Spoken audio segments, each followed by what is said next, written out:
You've probably heard the saying, turn around, don't drown. Well, it so happens that flooding is a leading cause of weather-related deaths in the country and can be avoided. From heavy rainfall that's falling in a short amount of time, and you can get flooding in an urban environment.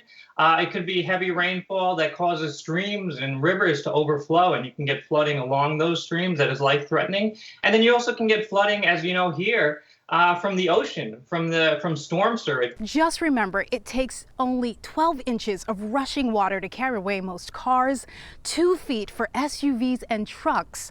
All the more reason why you should turn around if you see a flooded street. According to the first National Flood Risk Assessment, more properties across the U.S. are at a significant risk for flooding. New York City is just one of the many places that's expected to see the greatest percentage increase over the next 30 years. It's a grim reality for homes along shorelines that have been battered by Superstorm Sandy. That we do know is that sea level rise is occurring. Over the next, say, 50 to 100 years, we could see anywhere from a 1 to 4 foot level in sea level rise.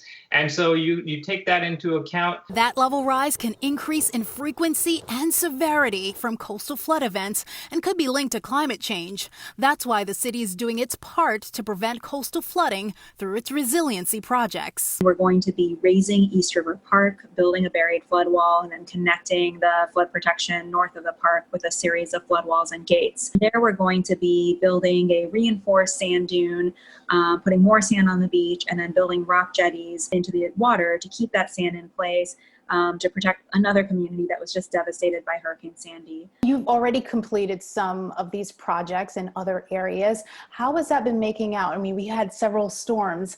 Has it been working? Are there improvements that you are looking forward to making in the future? We've completed several projects. We've completed some ecological restoration projects where we're building new wetlands to provide buffers to coastal storms. We rebuilt the Rockaway Boardwalk as a storm buffer. In the event of a flood, stay informed by checking local news updates.